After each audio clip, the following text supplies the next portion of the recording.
மூன்றாவது முறையாக மோடி தலைமையில் அமைந்துள்ள அரசு முதல் 100 நாட்களில் சாதித்தவற்றை உள்துறை அமைச்சர் அமித்ஷா பட்டியலிட்டுள்ளார்.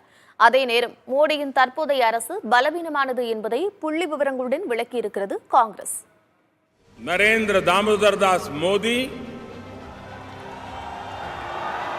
ईश्वर की शपथ लेता हूं कि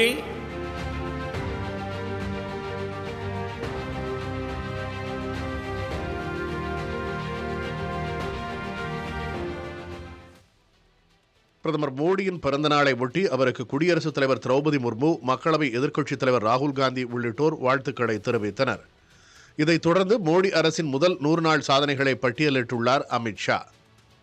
பல்வேறு நகரங்களில் மெட்ரோ ரயில் திட்டத்தை செயல்படுத்த 30,700 கோடி ரூபாய் ஒதுக்கப்பட்டுள்ளதுடன் 28,600 கோடி ரூபாய் செலவில் 12 தொழிற்சாலை வழித்தட திட்டத்திற்கு அனுமதி வழங்கப்பட்டுள்ளதாகவும் கூறினார்.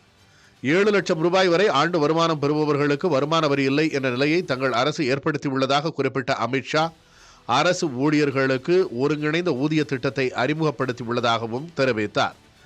70 வயதுக்கு மேற்பட்ட மூத்த குடிமக்கள் அனைவருக்கும் 5 லட்சம் ரூபாய் மதிப்பிலான இலவச மருத்துவ காப்பீடு வழங்க உள்ளதாக குறிப்பிட்ட அமித்ஷா, தொழில் தொடங்குவோருக்கான முத்ரா கடன் வரம்பு 10 லட்சம் ரூபாயிலிருந்து 20 லட்சம் ரூபாய் ஆக்கப்பட்டுள்ளதாக குறிப்பிட்டார்.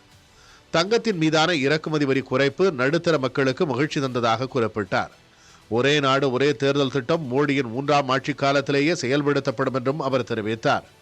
முதல் 100 நாள் சாதனைகளை அமித்ஷா பட்டியலிட்ட நிலையில் இந்த அரசு மிக பலவீனமானது என கடுமையாக விமர்சித்துள்ளது காங்கிரஸ்.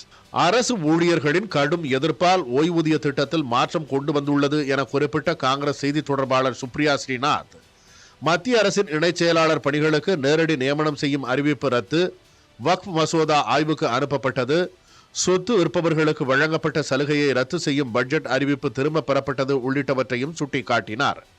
100 நாட்களில் 38 ரயில் விபத்துகள் நடந்ததாகவும், காஷ்மீரில் 26 முறை பயங்கரவாத தாக்குதல்கள் நிகழ்ந்ததாகவும், வேலைவாய்ப்பின்மை அதிகரித்துள்ளதாகவும் அவர் சுட்டிக்காட்டியுள்ளார். மணிப்பூரில் கலவரங்கள் மேலும் அதிகரித்துள்ளதையும் அவர் குறிப்பிட்டுள்ளார்.